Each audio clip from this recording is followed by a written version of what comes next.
Up next, we're headed back to Space 1999.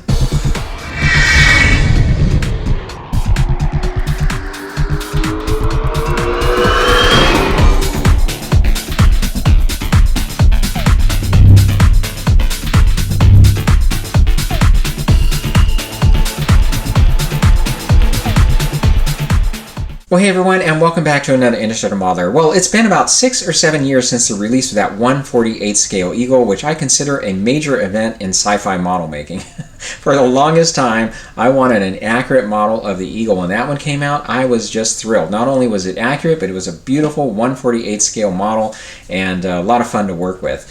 And I was happy. But that wasn't the end of the story. Jamie Hood and the folks at MPC continued on. They've since released a number of Space 1999 kits that go well beyond any of us fans could ever have imagined. We've not only seen various versions of the Eagle, right? It came out with that booster pack, they came out with the crane module, but they also released it in a 1/72 scale. But then they went on to release a kit that was a diorama of the nuclear waste facilities. They released a couple of different scales of the Hawk, both in 1/48 and 1/72 scale. And now we've got this kit here. This is a 1/24 scale model of the Moonbuggy. Now, I've built a Moonbuggy in the past. If you look back at my library, you'll see I built one from Century Castings. That was a larger model. It did not come with figures. But this one is smaller in size at 1/24 scale and does come with 2 figures. I do plan on lighting the model, which should be pretty straightforward and easy because there's just 2 headlights to light up there. And I also plan on creating a base for this as well, a display base. But before I get started, let's first take a peek at what comes inside the box. Well, let's start with a brief look at the instructions, and as you can see, there's not a lot of steps here, so it should be a quick build. And, I saw that the tires came in 2 halves, and I was curious if there would have to be a seam we're going to have to address there, but I'm not sure that's going to be necessary. We'll just have to see how they come together there. Alright, let's take a look at the parts. Well, all the parts are included in these trees. Let's take a closer look. We've got the upper section of the Moonbuggy, along with parts for the headlights and the back of the seat. We got the pins that will hold the tires in place. And these are all the tires, which are separated into 2 parts here, or 2 halves. And this tree includes the figures, which is nice that they included these. We've got the clear headlights, bottom section of the Moonbuggy, along with parts for the interior, the bench seat, and these are parts for an added container that sits in the Moonbuggy with the 2 figures, and we've got the air tanks.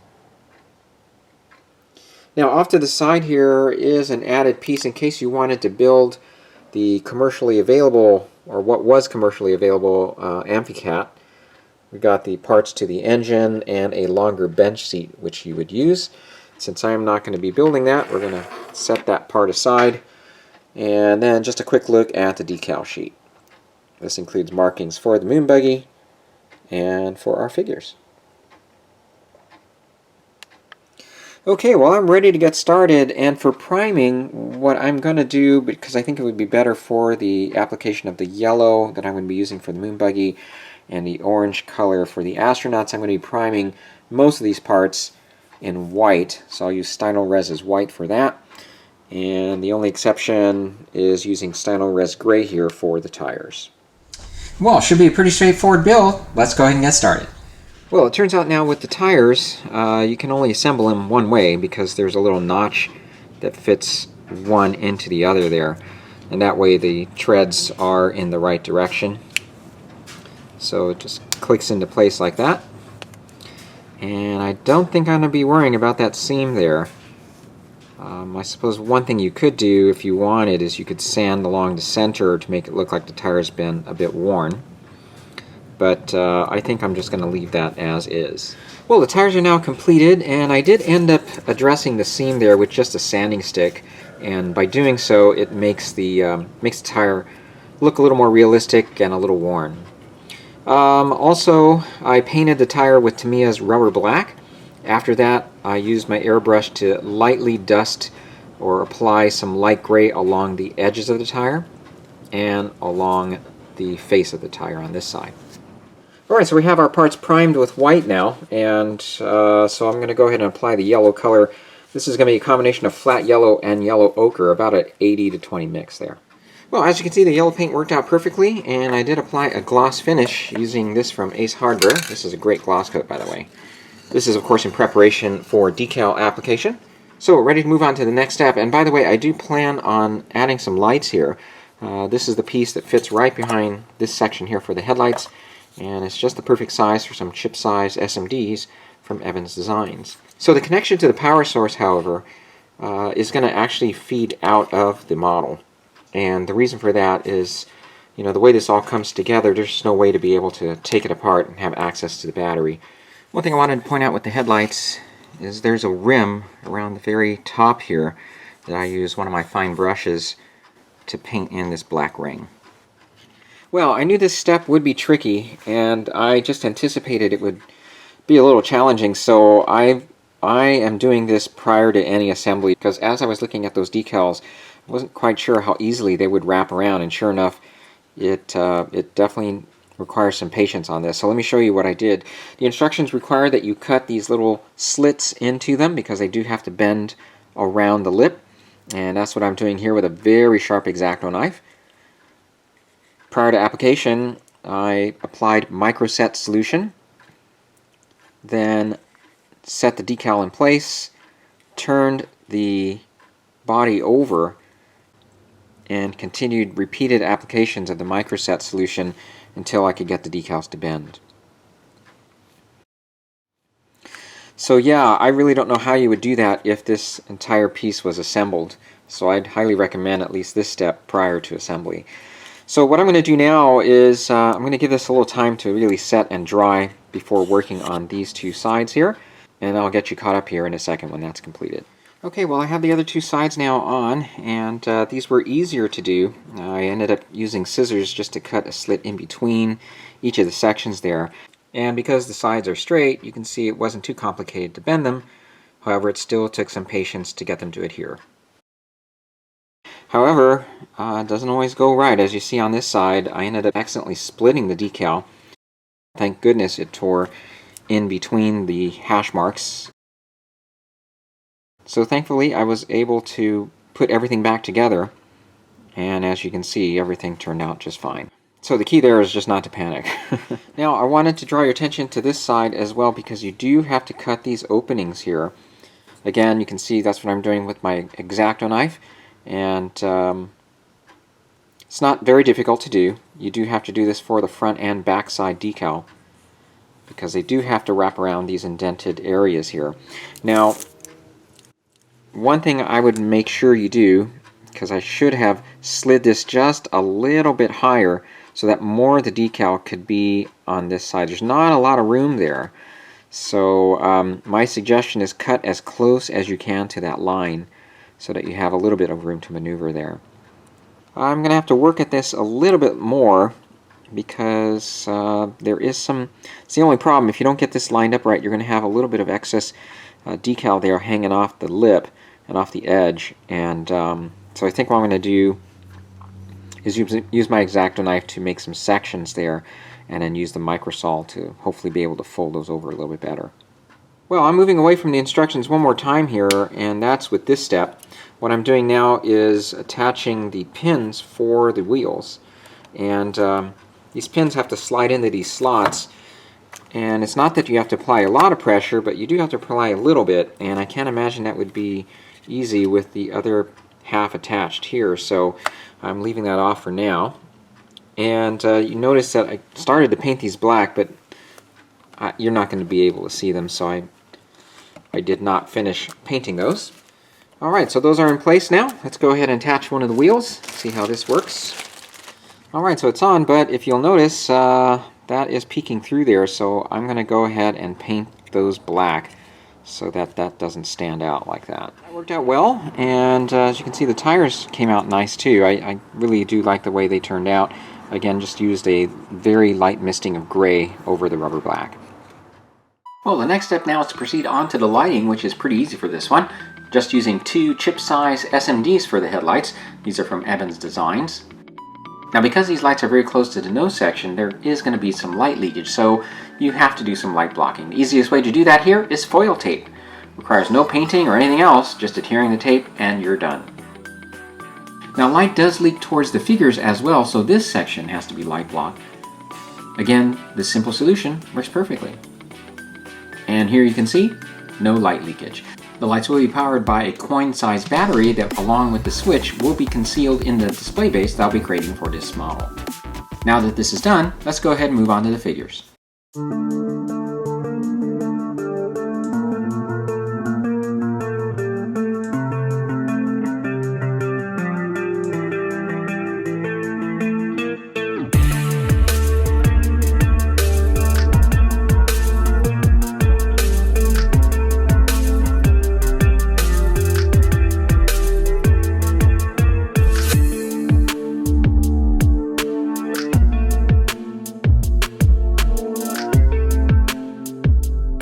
Well, the figures are completed now, and I'm very pleased with the way they turned out. You can see other ones in the background there.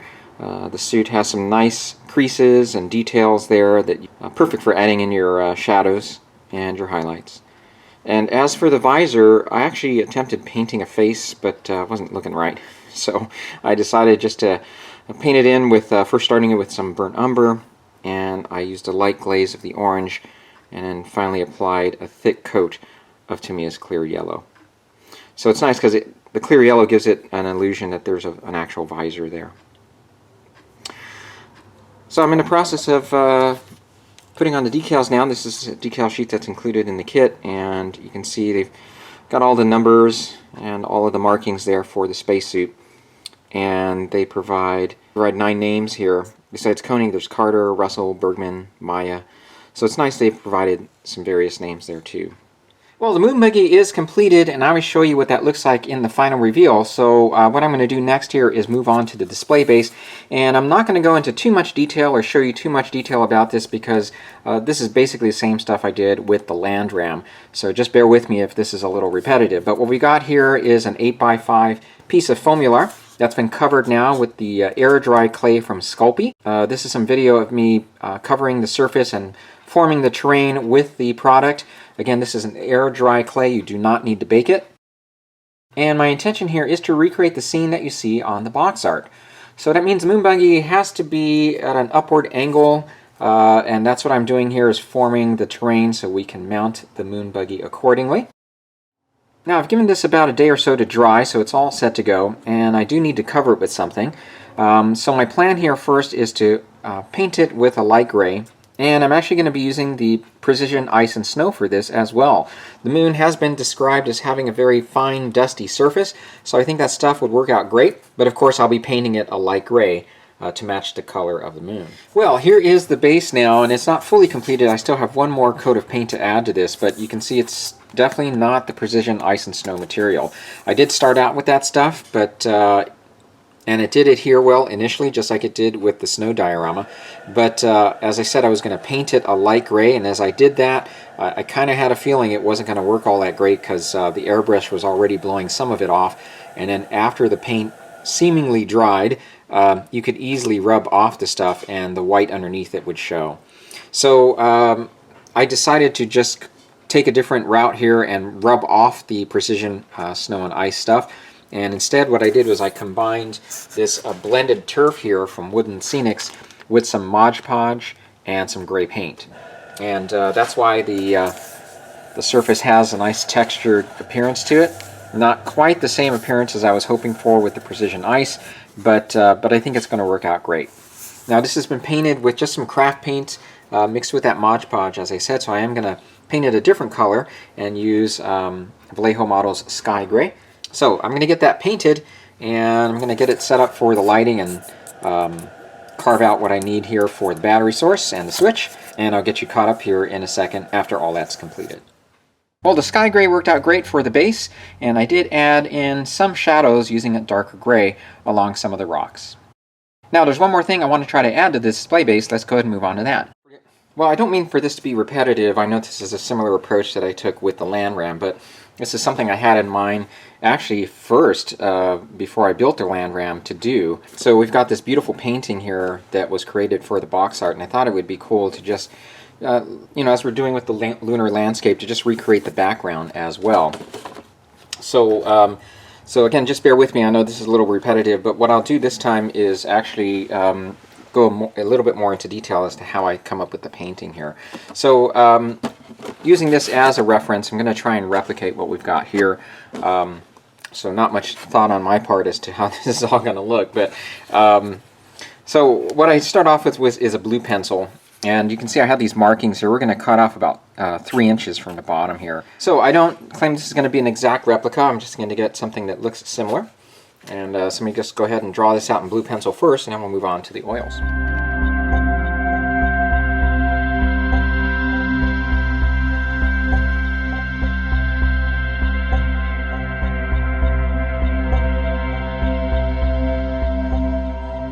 Well, here's the drawing, and it occurred to me halfway through that I forgot to prime the canvas with a color.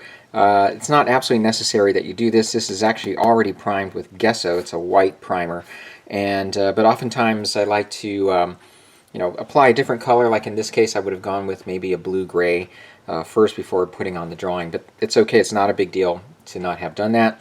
But I will, however, apply an acrylic dark blue paint here first.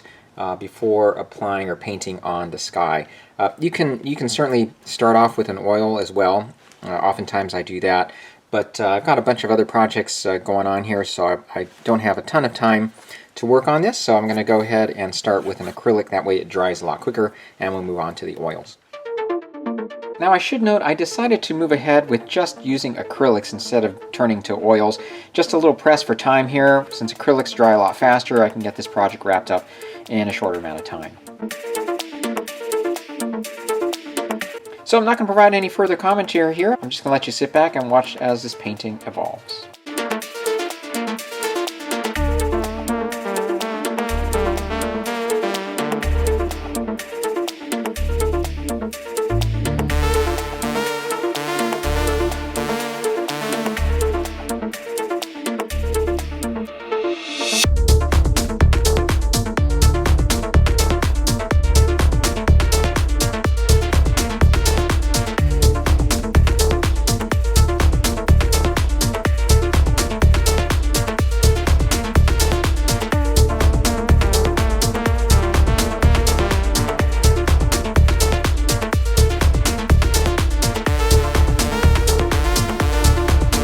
And here is how the painting is looking so far. I've just got a few more touches to add and some other details, but I will go ahead and proceed with that and show you the completed project in just a second.